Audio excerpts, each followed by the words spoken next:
Znate, Bog je jako zahtjevan u onome što stavlja pred čovjeka. Uzmimo samo jednu Isusovu riječ. Blagosiljaj onoga koji te proklinje. Blagosiljaj onoga koji te ogovara.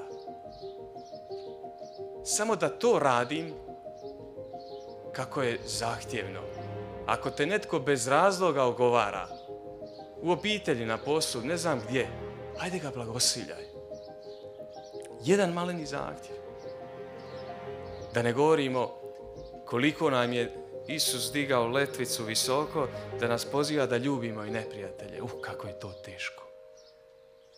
Bez Boga je nemoguće. Bez mene ne možete učiniti ništa.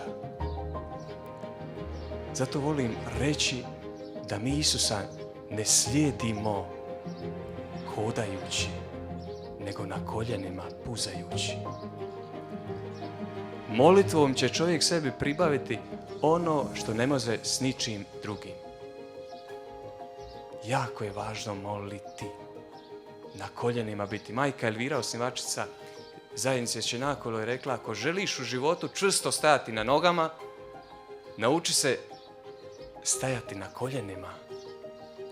Zato je molitva nenadomjestiva.